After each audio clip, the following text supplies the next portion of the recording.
Fait que bonjour tout le monde.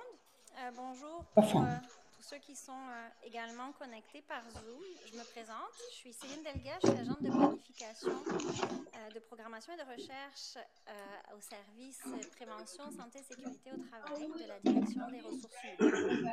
Donc, en fait, dans le cadre de la promotion des saines habitudes, et puis en ce mois de la nutrition, et plus précisément pour cette journée des diététistes, je vous souhaite la bienvenue à la conférence. Je tiens à préciser que la conférence d'aujourd'hui n'est pas accréditée, donc pour les employés du CHUM, afin que cette conférence-là puisse quand même apparaître sur votre profil de formation continue, je vous invite en fait à signifier votre présence à ma collègue Geneviève à l'accueil. Donc, la conférence d'aujourd'hui s'intitule De l'assiette à l'esprit, l'impact de la nutrition sur le bien-être et la santé mentale. Donc, Laurence, aujourd'hui, va est-ce, prendre la est-ce que les parole gens pour vous peuvent présenter fermer donc la leur son parce nutrition qu'on et la entend santé toutes sortes de mentale, bruits sur mais la conférence? également l'association entre le microbiote et la dépression, l'approche nutritionnelle pour rétablir la santé du microbiote intestinal, mais également les nutriments clés pour la santé mentale. Et bien sûr, nous aurons par la suite les clés et les astuces pour une alimentation équilibrée et le bien-être optimal. Donc, je me permets de vous présenter Laurence qui va être notre conférencière aujourd'hui. Elle est diplômée de l'Université de Montréal et membre de l'Ordre des professionnels diététistes et nutritionnistes du Québec. Elle a débuté sa carrière à l'hôpital Sainte-Justine et s'est récemment lancée auprès de la population adulte. Elle œuvre maintenant en tant que nutritionniste au CHUM. Merci beaucoup, Laurence. Elle œuvre en chirurgie digestive, mais également en psychiatrie et médecine des toxicomanies. Donc, merci beaucoup, Laurence, d'avoir accepté l'invitation pour cette conférence et j'ai bien hâte d'écouter tout ce que tu vas nous divulguer aujourd'hui.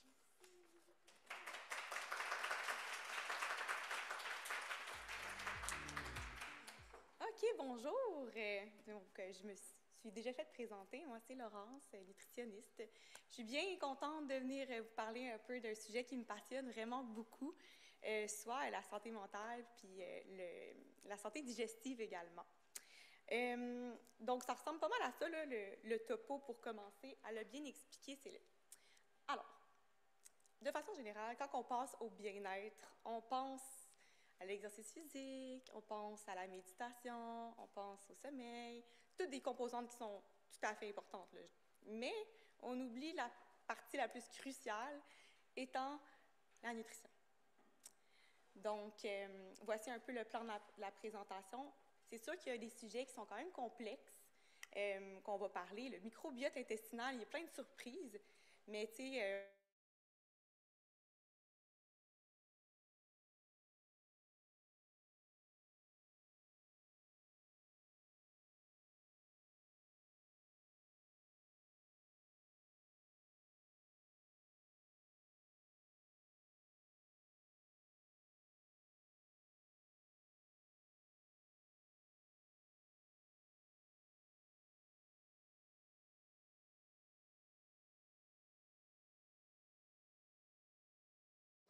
c'est quand même vraiment significatif là, pour une population qui était considérablement en détresse, mais ça ne l'a pas réduit. C'est aussi ça qui est inquiétant. C'est sûr que les médicaments, le traitement de première ligne, c'est pas toujours adéquat, ça fonctionne malheureusement pas tout le temps. 34 à 40 c'est quand même beaucoup des personnes, ils répondent pas. 70 des patients n'atteignent pas la rémission, donc on comprend qu'une médication n'égale pas résolution du problème.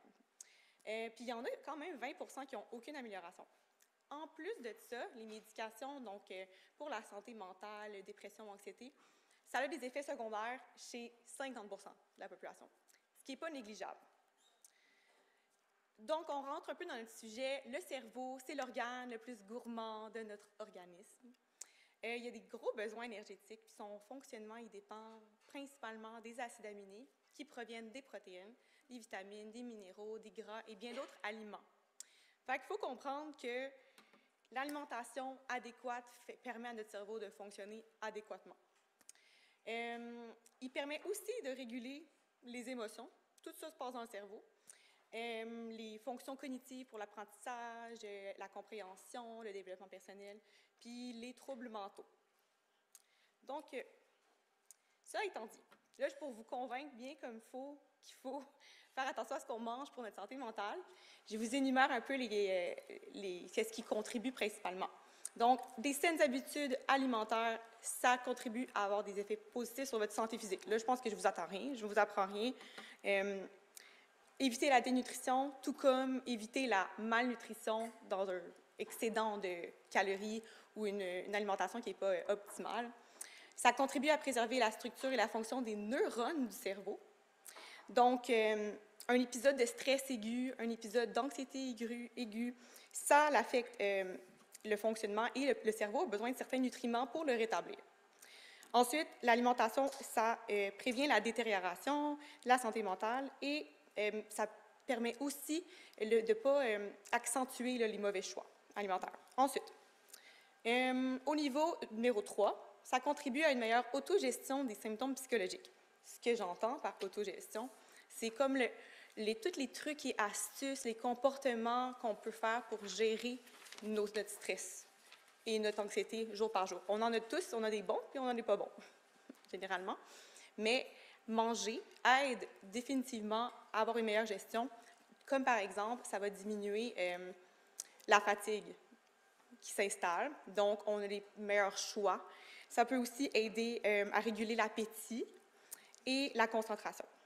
Ensuite, au numéro 4, au milieu, ça peut contribuer à certains effets secondaires. Donc, c'est pour contrer les effets secondaires. Généralement, on voit prise de poids. Avec les médicaments, on peut avoir une perte d'appétit.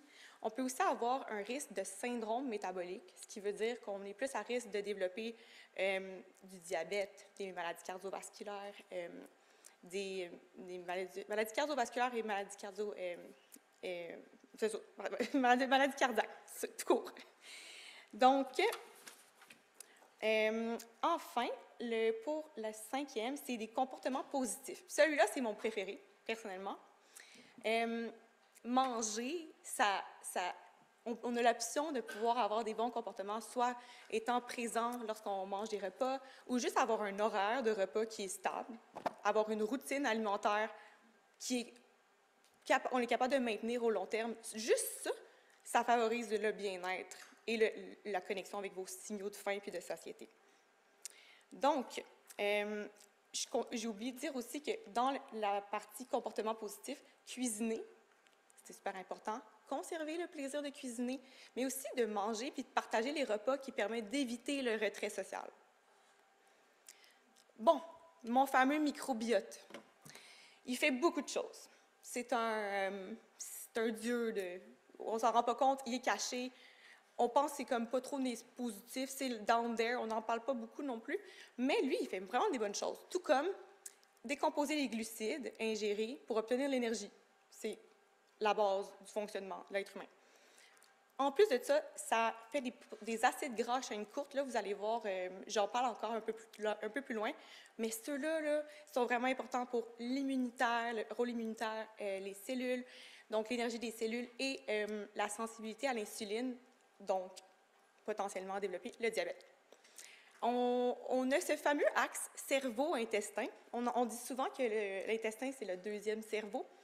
Bien, le microbiote, il contribue à passer les messages adéquatement.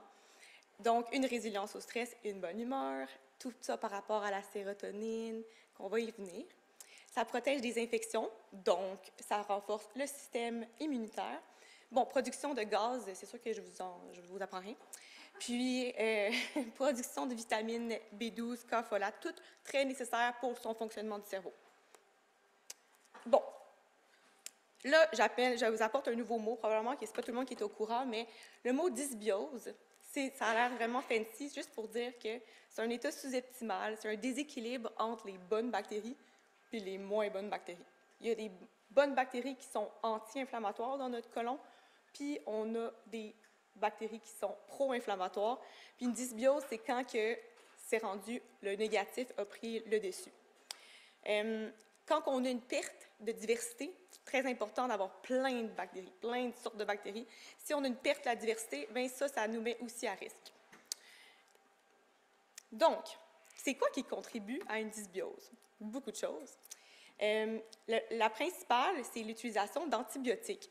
C'est pas négligeable. Quand on prend des antibiotiques, ben c'est souvent, on tue toutes, hein, les bonnes comme les mauvaises, dans notre côlon. Mais ce qui est impressionnant, c'est que il y a des preuves là, scientifiques qui ont déterminé que ça augmente le risque de troubles mentaux, de dépression, d'anxiété, 5 à 10 ans après l'utilisation d'antibiotiques. C'est pas banal. Ce qui veut dire qu'il faut manger chaque jour, faire des choix pour s'assurer de rétablir ou de favoriser la diversité, puis un bon microbiote, des bonnes bactéries. Donc, ça, c'est tout ce qui peut engendrer lorsqu'on a une dysbiose. Une dysbiose, bon, je vais me promener avec ça maintenant.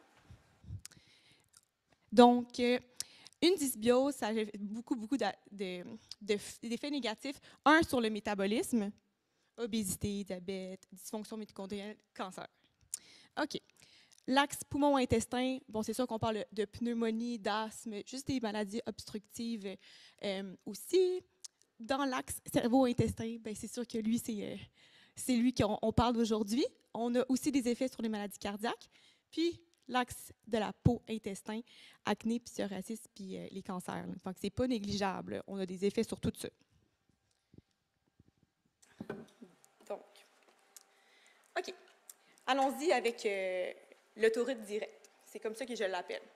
Fait que notre microbiote intestinal, lui, là, premièrement, il est lourd quand même, 5 à 6 livres, c'est pas négligeable dans notre côlon. Puis lui, il y a une autoroute directe entre le système digestif puis le système nerveux central. Donc, ça a un lien avec la réponse immunitaire. Donc, notre système immunitaire dépend beaucoup de notre microbiote. Il y a un lien avec l'axe endocrinien. Donc, ça s'appelle le HPA, qui, lui, est, je peux être capable de m'en rappeler, l'axe hypothalamo-hypophyso-surrénalien. Tout ça pour dire que c'est l'axe qui a rapport au système nerveux central et il passe via le nerf vague, donc l'autoroute, le nerf vague. Puisqu'il c'est un acteur dans le développement de l'axe, tous ceux qui ont une dysrégulation ou qui ont un mauvais microbiote ou une dysbiose développent des effets dépressifs. Donc, l'association microbiome-dépression. On a un état dépressif, on comprend bactéries pro-inflammatoires versus anti-inflammatoires. On peut même distinguer avec les gens qui ont de l'anxiété généralisée ou même des dépressions majeures. On a fait des études qui prélevaient les matières fécales et donc le microbiome, puis on pouvait voir qu'il était vraiment débalancé comparativement à quelqu'un qui n'avait pas de symptômes psychologiques. Ce qui est intéressant aussi, c'est qu'il y a des antidépresseurs, comme par exemple la sertraline, qui augmentent la production de bonnes bactéries dans le côlon. Donc, c'est un peu une des façons que c'est un mécanisme qui fonctionne. Voilà. Là, les bactéries, je ne vais pas les nommer, j'essaie de me pratiquer, je ne suis pas capable. Donc, ceux-ci sont ceux qu'on veut le moins, puis c'est le contraire. Donc, c'est ceux qu'il faut qu'ils montent, puis en fait, c'est ceux qui sont moins bonnes, ceux-là. Fait que le ruminococcacée, lui, par exemple, il est anti-inflammatoire. Puis tous ceux-là, fait que toutes ces bonnes petites bactéries ici, ils sont en lien avec l'alimentation. Eux sont super positifs, puis ça va être eux qu'on veut vouloir aussi retrouver dans nos probiotiques plus tard. OK. Je continue. Donc, ici, là, c'est la partie le plus importante. Quelque chose que je veux que vous reteniez, c'est ça. Donc, l'hyperperméabilité intestinale. On ne la veut pas. Quand on est en santé, c'est vraiment très bien fait. Toute la muqueuse est saine puis est collée. Donc, les toxines, ils ne peuvent pas passer à travers. Donc, ça nous protège. Tous les micronutriments qui proviennent de la digestion des aliments, eux, ils ont l'espace direct, ils peuvent passer dans notre sang. C'est ça qu'on veut. Mais, changement de situation, lorsqu'on a une dysbiose, la perméabilité intestinale, elle change. Donc, les agents toxiques, ils peuvent rentrer, ce qui diminue l'absorption des bons nutriments aussi. Donc, on a une immunité qui est affectée, puis on est plus à risque d'allergie, d'inflammation et de dépression, dans le fond. Est-ce que c'était clair par hochement? Non, parfait. OK, donc, grosso modo, signaux métaboliques, des microbes, changement neurobiologique, état psychologique qui est fragile, précaire, on libère du cortisol. Le cortisol, c'est l'hormone du stress. Donc, si on combine le stress plus l'alimentation riche en sucre transformé, graisse saturée, notre membrane, elle devient plus perméable, elle devient perméable, c'est ça. Tout le mauvais rentre et on aggrave nos symptômes. Puis, on a même fait l'étude, qui est vraiment intéressante, qu'on a transplanté les matières fécales humaines des personnes vraiment dépressives à des rongeurs. Puis, les rongeurs ont développé automatiquement dans les jours qui suivent des symptômes dépressifs. Fait que même juste la transposition d'un microbiote d'un agent, d'une personne qui est en état de détresse mentale, à des rongeurs affecte. Fait que c'est quand même, le lien est assez direct, là. T'sais. OK. En plus de faire tout ça, notre microbiote, il contribue à la production et à la consommation des neurotransmetteurs. Donc, nos neurotransmetteurs, il faut les voir comme des messagers, OK? C'est des messagers chimiques qui participent à la communication entre le cerveau et notre organisme. Tout ça, via notre système nerveux et tout. On ne peut pas fonctionner si on n'a pas ceux-ci. Mais là, on voit un rapport direct parce que la dopamine est consommée par les bactéries, notre microbiote. C'est elle qui a un rôle dans l'attention, le sommeil, le contrôle moteur, la mémoire, la cognition, le plaisir et la motivation. Donc, si on a un dérèglement des bactéries, ça ne fonctionne plus adéquatement. Norépinéphrine, noradrénaline, acétylcholine, c'est tous des précurseurs de l'adrénaline. Fait que, quand on va avoir un manque de bactéries, de bonnes bactéries, bien, on peut se mettre à commencer à sécréter trop.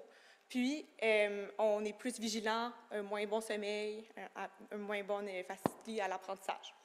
Sérotonine, c'est l'hormone du bonheur. Je tenais à dire que 95% de la sérotonine est produite dans l'intestin. Comme, c'est un lien direct. Puis, elle permet, surtout le plus important, la douleur, la température du corps, mais la libido, la vigilance, l'appétit, le sommeil, tout ça. Sinon, notre seuil de douleur, il devient, plus bas, là. Puis, on a la GABA, qui, elle, est produite aussi dans l'intestin, puis c'est le calme, la détente, style qu'on va au spa. Ça ressemble à ça. Donc, OK.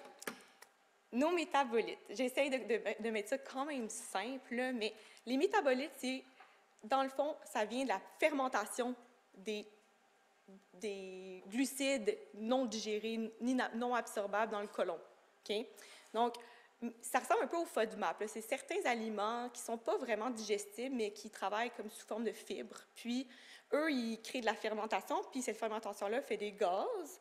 Puis, et certains résidus, donc le butyrate, propionate, acétate. C'est pas grave, c'est pas important de savoir les mots, mais le résultat de cette fermentation, ça affecte l'appétit, l'homéostasie de l'énergie, donc avoir moins d'énergie pour ses activités de la vie quotidienne. Ça stimule la libération de neurotransmetteurs, sérotonine, dopamine qu'on vient de discuter, puis la production de tryptophane, qui est, lui, un acide aminé, on va en reparler, mais rappelez-vous-en, c'est le principal pour la synthèse de la sérotonine. Donc, quand que ces acides gras à chaîne courte, butyrate, propionate, acétate, ils sont diminués, bien, on retrouve des patients qui sont dépressifs. Et on utilise ces métabolites-là pour les mettre dans les antidépresseurs, puis ça commence à être de plus en plus étudié, justement, pour améliorer la connexion intestin-cerveau. Donc, le butyrate, c'est la vedette. Je n'ai pas le choix d'en parler. Donc, il y a rapport avec le GABA et le glutamate. Le glutamate, je l'ai rajouté parce que c'est lui qui est utilisé dans la régulation de la neuroplasticité, ce qui veut dire qu'il a un lien aussi avec l'Alzheimer, le développement de l'Alzheimer plus tard. C'est aussi lié à la protection du cerveau. Je vais vous en parler un peu plus en profondeur, mais une fois que tous les résultats, puis les toxines et tout rentrent dans notre sang, certains peuvent passer la membrane du cerveau quand on n'a pas un bon microbiote. Puis ça déséquilibre tous les neurotransmetteurs aussi. On a le fameux métabolite du TMAO, que j'ai voulu quand même vous en parler. C'est un déchet bactérien, mais qui provient de la consommation de la viande rouge. Donc, il n'est pas banal parce que, juste ici, je m'excuse. Bon, il n'est pas banal étant donné qu'on a fait des études que la diète paléo, là, qui mange principalement de la viande, augmente les risques de maladies cardiovasculaires, neurologiques, mais aussi les symptômes dépressifs. Donc, il commence à être vraiment étudié aussi pour les cancers du colorectal. On voit qu'une augmentation de cette métabolite-là dans le système digestif augmente les risques de cancer également. Donc, OK, je retourne avec mon micro.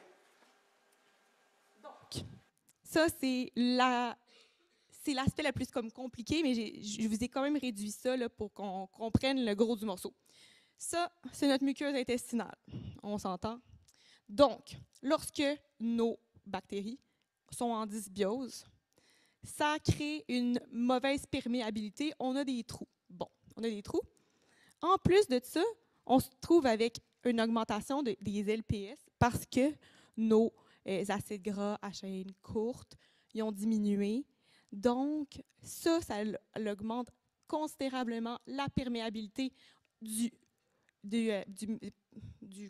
comment ils disent ça, eux? La barrière hémato-encéphalique.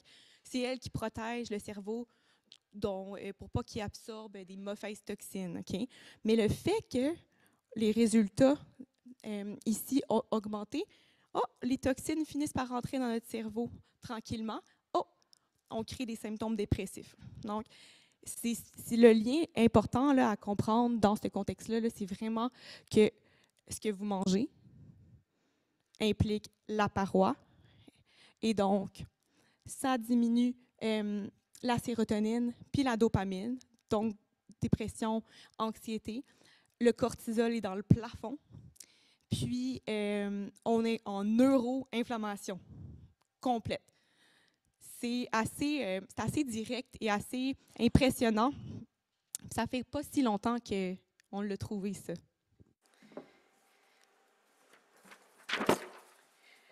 OK, allons-y, pratico-pratique. Donc, voici comment rétablir l'eubiose. On comprendra bien que l'eubiose, c'est on rétablit l'équilibre, c'est plus déséquilibré de toutes les bonnes et mauvaises bactéries. Puis, je vais vous donner des trucs et astuces quand même précis, supplémentation, activité physique, gestion, stress. Bon, l'alimentation, c'est sûr que ce n'est pas encore complètement défini le lien sur la santé mentale, mais comme je vous ai dit, c'est de plus en plus étudié puis ça fait vraiment ses preuves. Les hypothèses résident sur le fait qu'il y a du stress oxydatif des bactéries qui provient aussi de ce qu'on mange, les aliments ultra transformés. Et ça augmente les risques de problématiques psychologiques. Notre régime actuellement, il pas méditerranéen, mais occidental, très transformé, ça change notre microbiote.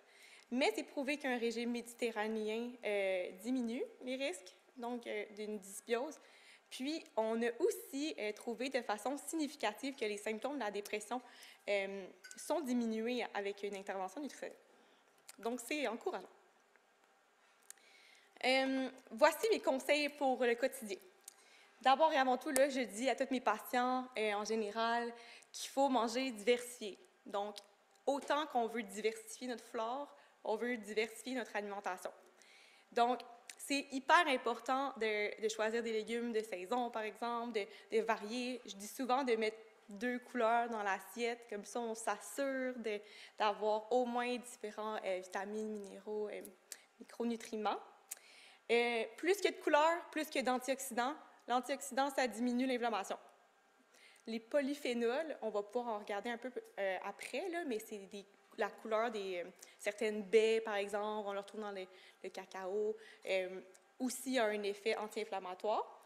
On mange beaucoup de légumes. Puis, ce qui est le fun, c'est que manger des légumes, c'est beau, c'est coloré, ce qui crée quand même un sentiment de dopamine au cerveau. Donc, c'est pas négligeable. On peut se donner des défis. Donc, tu sais, moi, je vous conseille de faire OK, je vais essayer un nouveau légume par semaine, ou il existe des défis 30 jours avec des légumes différents. C'est quand même coûteux, mais bon. C'est une façon de varier, de changer les méthodes de cuisson. Bon, on peut essayer ça au four, on peut essayer ça au air fryer, on peut essayer ça à la poêle. On veut doubler les légumes. Quand vous envoyez, bien, doublez la portion. Le plus possible. Utilisez des légumes congelés, des légumes en canne si financièrement c'est plus difficile. Comme n'importe quel légume, peu importe la façon que c'est bénéfique. Et puis, apportez la diversité. Dans les smoothies, dans les muffins, cachez, là, si vous avez des enfants, là, cachez des courgettes dans les muffins. Mettez des épinards dans vos smoothies. Comme c'est une façon de ne pas trop s'en rendre compte, mais ça maximise. S'inscrire à des paniers bio, ça donne un peu de diversité. Là. On s'entend qu'ils sont livrés chez nous, puis il faut qu'on fasse quelque chose avec. Donc, ça nous incite à essayer. Faire des meal prep avec juste des légumes. Il faut qu'il y en ait à disposition. Coupez vos légumes directement après l'épicerie. Pop, pop, pop, c'est déjà là, c'est facile à manger, c'est facile d'accès. Faites-vous des trempettes, des bonnes trempettes, des bonnes vinaigrettes. Redécouvrez des salades différentes. Lancez-vous, je pense que c'est le conseil le plus important. Là. Bon, des apports protéiques, évidemment, à chaque 3 heures, c'est ce qui est recommandé. Avec le tryptophane, l'acide aminé dont j'ai parlé tantôt, qui est responsable de la synthèse de la sérotonine, soit l'hormone du bonheur. On le retrouve là, principalement dans le riz complet, les produits laitiers, les œufs, la viande, le poisson, les fruits à coque. Mais tu sais, là, je vous les nomme, mais fromage, viande maigre, soya, poisson, œufs, ça va se retrouver dans plusieurs catégories. C'est comme un peu la base de la pyramide méditerranéenne.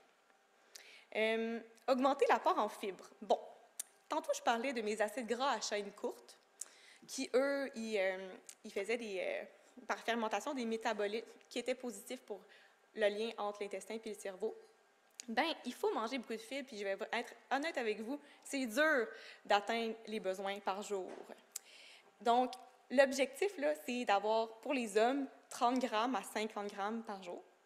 Puis pour les femmes, c'est 25 à 50 grammes par jour. Ça, si vous faites ça, bravo, c'est vraiment très aidant. Le truc, c'est d'inclure des noix et des graines pas mal partout. Muffins, collation, déjeuner, dans le yogourt, dans la salade. C'est vraiment une bonne façon d'avoir des fibres. Découvrir les légumineuses, je ne pourrais jamais mettre assez d'importance là-dessus, que ce soit en canne, déjà cuit, que ce soit que vous les faites cuire par vous-même. C'est vraiment riche en fibres. C'est vraiment riche aussi en tryptophane. C'est une façon aussi vraiment économique de manger des protéines. Donc, faites-le au air fryer, essayez différentes méthodes, dans des soupes, dans ça. Ensuite, les fibres permettent aussi de diminuer l'indice glycémique. Je vais vous faire une histoire courte. C'est plus long à digérer et donc, la glycémie, donc votre taux de sucre dans le sang, il ne fait plus des gros up and down. Il reste un tout petit peu plus proche, puis ça, c'est vraiment positif pour vos bactéries dans le côlon et votre cerveau. C'est ça ressemble pas mal à ça. Légumes et fruits à chaque repas. À toutes les fois qu'on mange, on se demande s'il y a une couleur. On mange un biscuit, on rajoute une orange, pas de problème. On déjeune, j'ai beurre de peanut sur ma toast, banane ou bleuet, n'importe quoi. Il faut toujours qu'il y ait une couleur. Puis les grains entiers. Là, ici, je mets un bémol là, parce que pour parler beaucoup avec les patients, là, les grains entiers, ce n'est pas des multigrains. C'est pas pareil. Multigrains, c'est juste plusieurs sortes de grains différents. Des fois, ils sont entiers, mais c'est pas grave. Il faut vraiment se focusser sur le mot entier. Grains, farine de blé entier, farine de quinoa entière. Donc, le mot entière ou intégral est important. C'est là qu'on va avoir les fibres. Sinon, c'est transformé. Donc là, je vous donne un petit menu. À 50 grammes de fibres, c'est quand même difficile d'atteindre ça, mais quand même. Donc, le petit déjeuner, ça serait des overnight oats. On laisse des gruyos avec du lait, du yogourt la nuit, puis ça devient tout ramolli le matin, avec des graines de chia, des graines.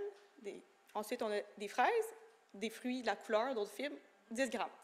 Au dîner, on se fait une soupe aux lentilles maison avec de l'orge entière, avec une tranche de pain de blé entier sur le côté, 15 grammes.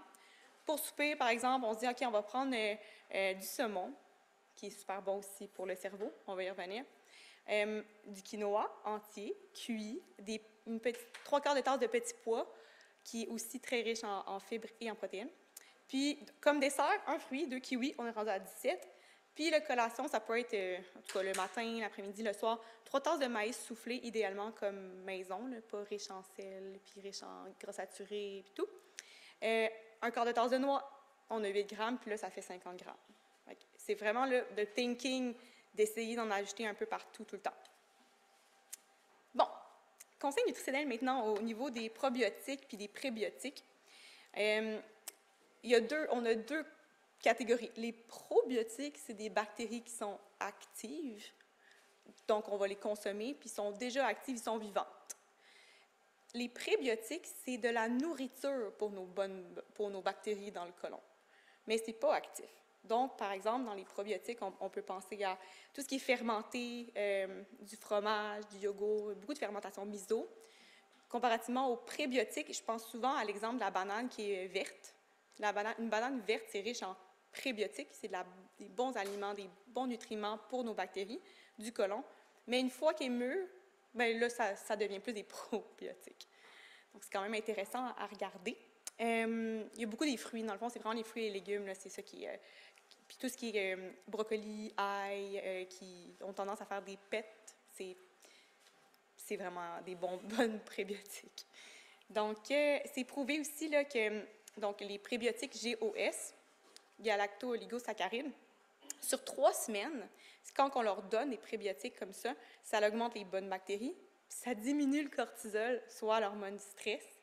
Donc, on est comme plus réveillé durant la journée, puis on est moins stressé, moins dépressif. Comment ça fonctionne, nos fibres prébiotiques? Donc,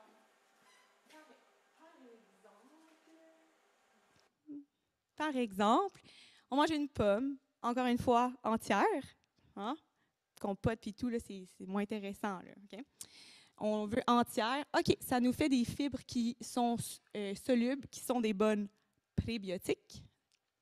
On rentre dans notre côlon. Oh, les bactéries peuvent s'en nourrir, des bonnes bactéries. Oh, c'est fermenté. Ça crée encore une fois nos acides gras à chaîne courte, qui sont des bons métabolites. Oh, ça renforce la barrière intestinale.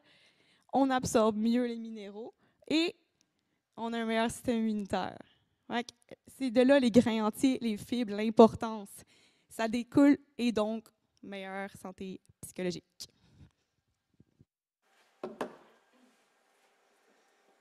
Bon, tantôt, je parlais des FOS là, ou les GOS. Pas besoin de savoir ça, là, mais c'est juste pour vous montrer un peu là, les fructo-oligosaccharides présents dans les fruits, légumes, grains entiers, un peu, on se répète, un peu légumineuses, noix. Les galacto-oligosaccharides, c'est dans les produits laitiers fermentés. C'est sûr que c'est pas tout le monde là, qui sont en accord là, pour la consommation de produits laitiers, mais c'est sûr que c'est quand même vraiment une très, très bonne source de GOS. On peut aussi, il y a du soya fermenté qui commence à être plus en vente aussi, là, c'est une bonne façon. Le kéfir, vraiment intéressant. Aussi, truc de pro, de se faire des bases de cuisson pour légumes. Fait qu'on se fait, par exemple, on met de l'huile dans une casserole, on ajoute de l'ail, de l'oignon, des échalotes, de l'herbe et des épices, puis on met ça à part, on peut le mettre, on le réserve sur le comptoir, puis on cuisine avec ça. Déjà, ça, c'est super riche en FOS. Les amidons résistants, on parle des grains entiers encore, des noix, des légumineuses, puis des amidons rétrogradés, qui est quelque chose de plus en plus connu. C'est des aliments, donc des amidons, mettons des pâtes de grains entiers qui ont été cuites, refroidies, puis là, à ce moment-là, ils sont plus riches en amidons résistants et donc un meilleur prébiotique. Puis tantôt, je vous parlais des polyphénols, de manger, des couleurs. Là, fait qu'on les voit, là, j'ai mis des bleuets, du chocolat, des artichauts, des amandes, du café, des épinards, etc. Tout ce qui a des couleurs quand même foncées, eux, c'est des polyphénols. Eux, ils diminuent l'inflammation dans notre intestin. La poudre de cacao, c'est une bonne façon du thé noir, du thé vert, du vin rouge. Quand même pas exagéré, mais c'est présent quand même. Puis tous les légumes, surtout foncés, le vert foncé. Puis les petites baies. Ensuite, il y a plusieurs études là, qui sont sorties là, sur l'apport lipidique, les gras, dans le fond. On faut faire attention parce que dans notre régime occidental actuellement, là, on mange beaucoup le ratio oméga-6 est beaucoup plus élevé que oméga-3. L'oméga-6, je veux dire, ils ont certains rôles, c'est important, mais le fait que ça soit vraiment plus élevé en oméga-6, c'est pro-inflammatoire, puis c'est associé à la dépression.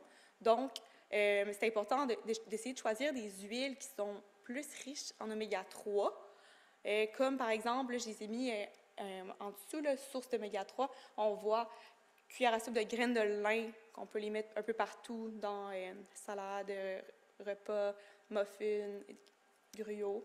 Les graines de chia, la noix de cameline, noix de Grenoble, puis l'huile de lin et colza. C'est sûr que c'est pas donné, là, mais c'est vraiment les meilleures huiles à utiliser. Les sources marines d'oméga-3, ça, je vous apprends rien, du saumon, sardine, thon, là, tous les poissons avec la chair rouge.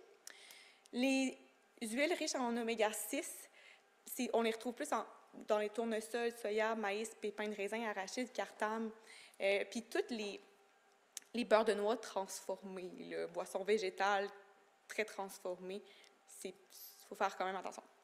Fait que pratico-pratique, graines de lin, yogourt, smoothie, gruau, puis opter pour du saumon grillé comme protéine dans vos salades. Le truc, là, c'est vraiment d'en manger 2 fois par semaine. Une portion de saumon, 2 fois semaine, c'est le best qu'on peut faire. Les antioxydants, comme j'ai discuté un peu tantôt, ils préviennent la dépression, l'anxiété, puis c'est facile quand même à utiliser puis à maximiser. Là. Donc, incorporer des épinards dans les omelettes, ajouter des baies dans le yogourt. Allez-y comme avec les légumes, avec les fruits foncés, framboises quand c'est l'été, là, puis c'est le temps des framboises, des fraises, des bleuets. Maximisez, là, vraiment, c'est ultra aidant pour votre système digestif. Des haricots rouges foncés, des noix, c'est principalement ça. Là. Un peu de vin occasionnellement. Ensuite, les aliments riches en vitamine B, on les retrouve dans les légumes verts, vraiment. Là. Encore une fois, ça se répète, là, grains entiers, légumineuses. Donc, rajouter un peu de riz. En fait, c'est plus de changer les grains entiers, donc de riz blanc à grains entiers, pain blanc à un pain de grains entiers. Les glucides lentes, un peu comme je vous disais tantôt, là, c'est lent avant de digérer. Les glucides lentes, parce que c'est tellement les liens entre les molécules sont beaucoup plus mêlés puisque c'est des grains entiers. Donc, ça impacte moins notre glycémie. Fait qu'on peut comme opter pour du millet au lieu du couscous, faire des soupes avec beaucoup de lentilles. On rajoute des lentilles dans notre sauce à spaghetti, dans nos pâtés chinois. On rajoute dans nos croûtes à pizza. Ça peut être camouflé, ça paraît pas, c'est super bon. Puis ça aide beaucoup, beaucoup le système digestif. Donc, c'est ça que je vous expliquais un peu tantôt, là. Donc, ici, on voit que, mettons quand je commence ici, non, je vais recommencer ici. Donc, ici, par exemple, les grains entiers, ça peut prendre, minimum 40 minutes à cuire. Du riz, mettons du riz sauvage, c'est super long. Fait que le truc à savoir, c'est plus que la cuisson est longue, meilleur c'est. Donc, l'utilisation d'un presto peut être intéressant si on veut favoriser comme la consommation de grains entiers sans passer 1 heure à tourner le riz dans la poêle.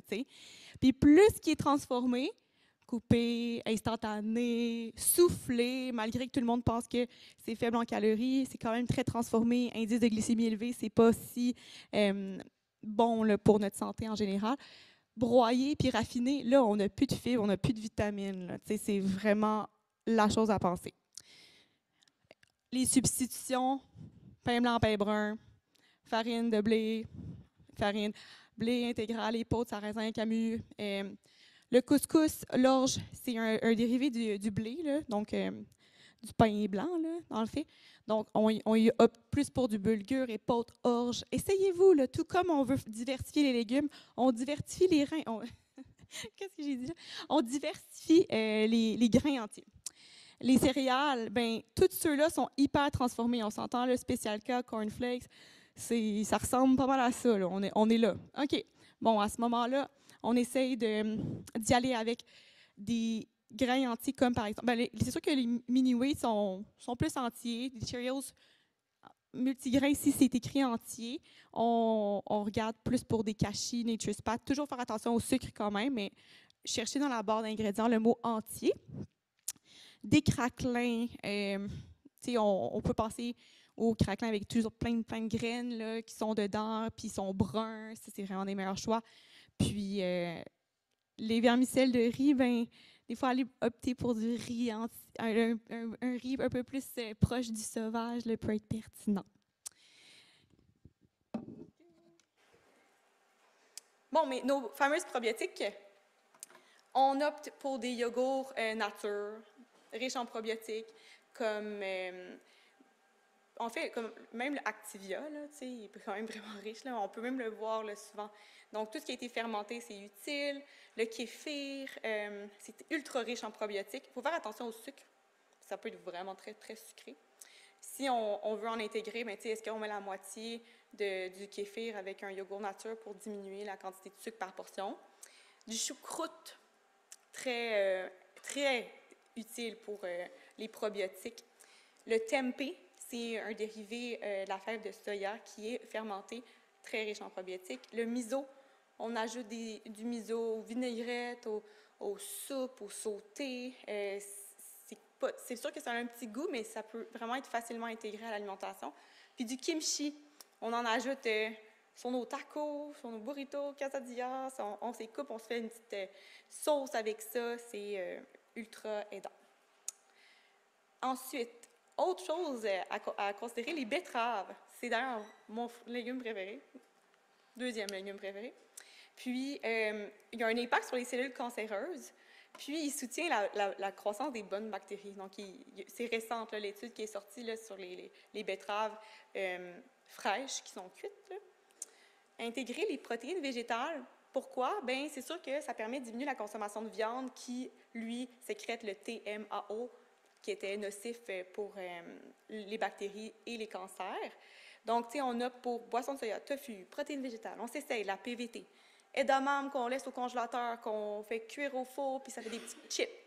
On essaye un petit peu de tofu dans la sauce à spaghetti. Si ça passe bien, on réessaye, puis peut-être qu'ultimement, on va remplacer la viande. Des haricots.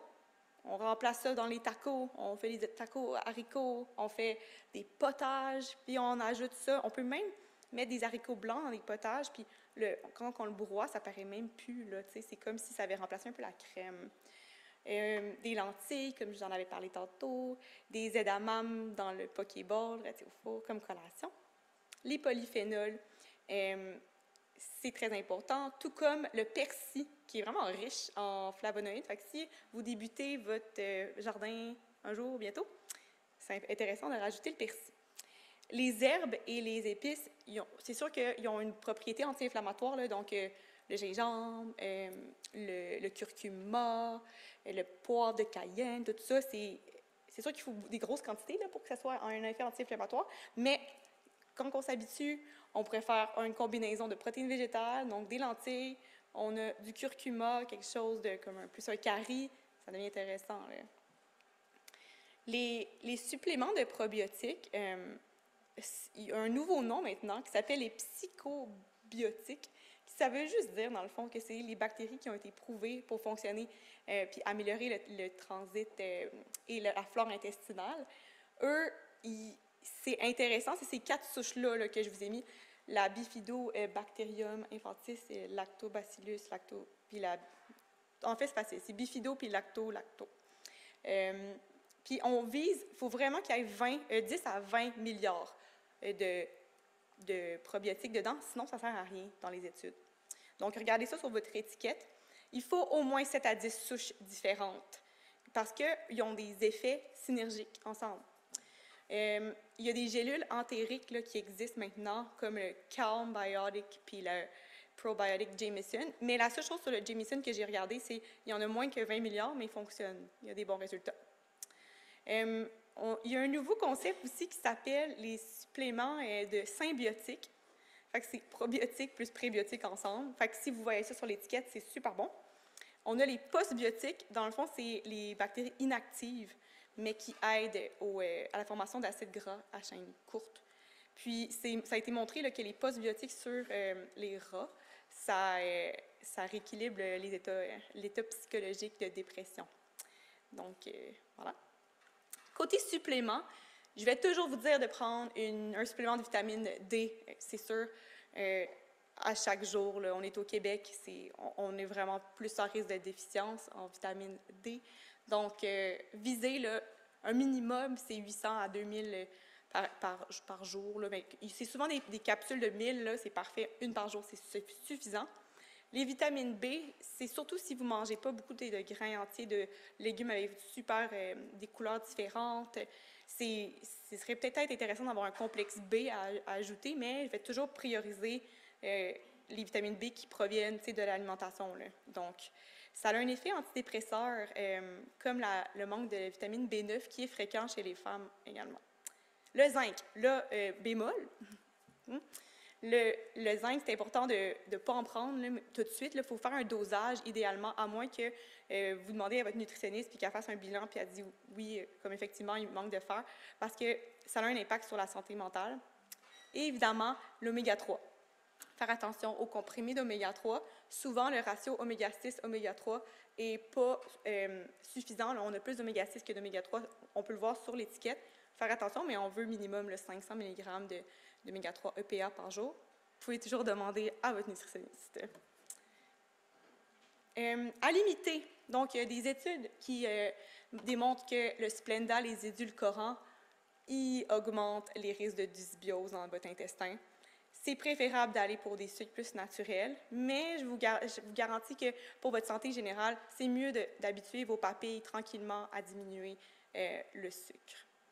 Les émulsifiants, c'est ce qu'on retrouve là, dans les produits qui ont 2 phases. Là, par exemple, le beurre de pinot là, naturel, il peut avoir du gras sur le dessus, puis ça peut être plus solide en dessous. Les émulsifiants, c'est ce qui permet, par exemple, au beurre de pinot Kraft d'être tout mélangé. Ça, c'est démontré que ça a un risque pour votre microbiome intestinal.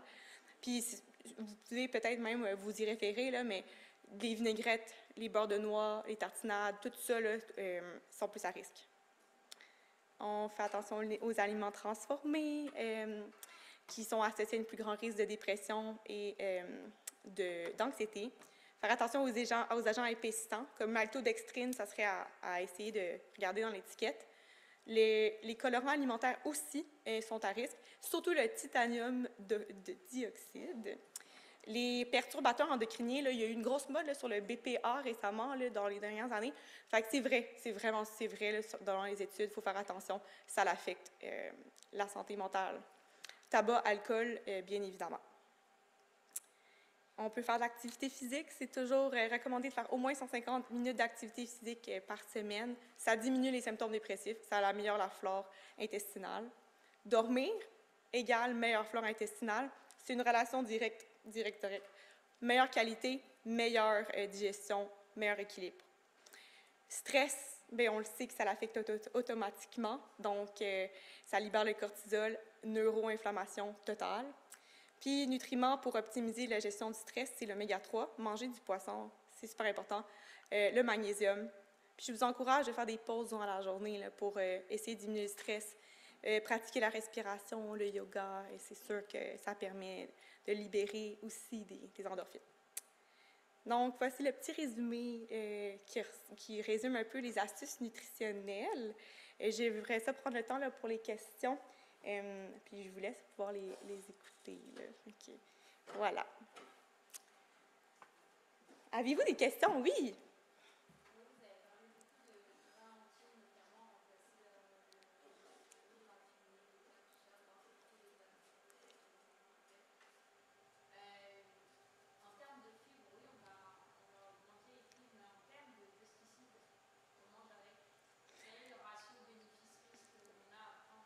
Oui, c'est une bonne question. J'ai pas parlé des pesticides parce que c'est quand même encore mitigé dans la littérature, mais...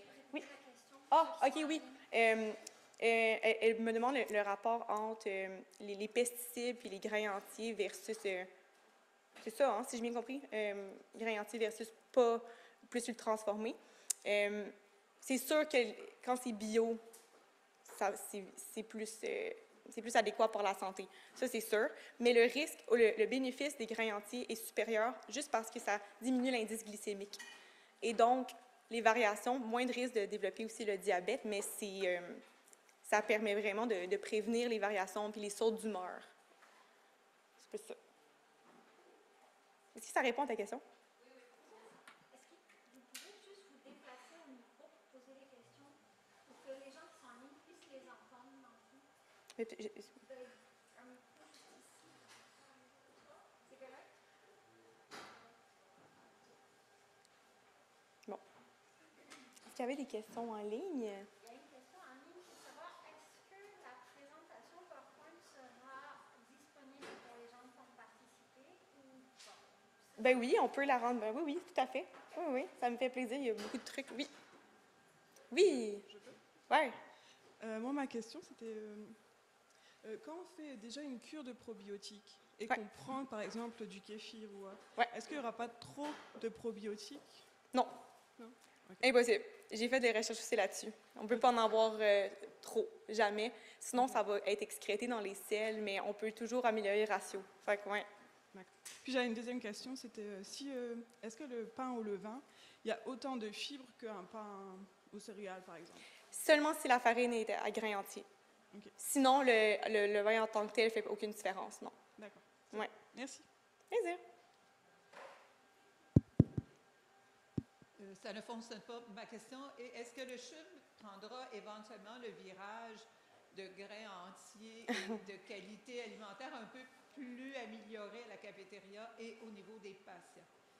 C'est sûr que j'aimerais vraiment ça, mais il y a des enjeux monétaires qui sont en lien. Puis il y a aussi beaucoup d'enjeux nutritionnels. Là. Chaque patient a des besoins. Par exemple, en chirurgie digestive, il faut faire attention aux fibres, juste parce qu'on veut éviter des complications. Mais oui, j'aimerais vraiment ça. C'est hors de mon contrôle, malheureusement. Moi, j'avais une autre petite question. Oui. Vous avez parlé de 2 portions de saumon par semaine. Yes. Dans le cas où on est étudiant et Ouais. on ne touche pas des milliers et des cents, et dans le cas où aussi on fait pas mal de sport, quel est l'apport protéique oméga 3 qu'on pourrait avoir, pas en remplacement, mais quasiment de genre d'apport-là?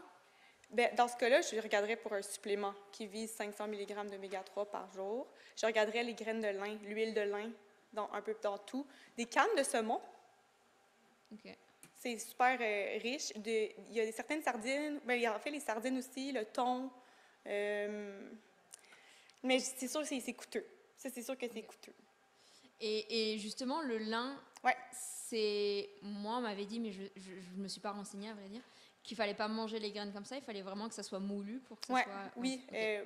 Merci pour la question. Oui, il faut que ce soit moulu parce que sinon, on n'est pas capable de, juste avec la mâchoire, là, de tout faire ouvrir toutes les petites graines, ce qui fait en sorte qu'on ne peut pas les absorber, là, les bienfaits dedans. Fait que moulu ou l'huile de lin, préférablement. Yes! Qu'est-ce que vous suggérez pour les gens, les patients qui ont des problèmes avec l'intestin irritable, qui éliminent les FODMAP?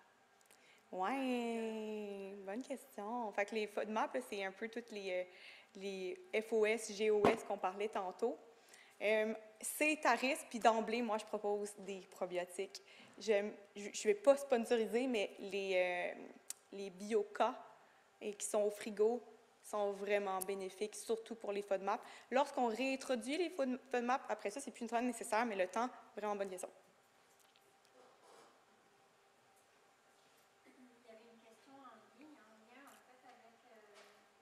L'huile d'olive qui n'a pas été mentionnée par rapport aux apports d'oméga 3. Oui, c'est pas la plus intéressante en termes d'oméga 3. Les autres le sont plus. C'est une bonne huile comparativement à toutes, mettons, l'huile de tournesol, etc.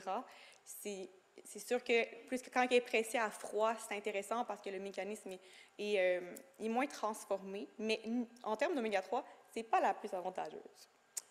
Voilà. D'autres questions? Bien, merci pour votre écoute. C'est pas gentil.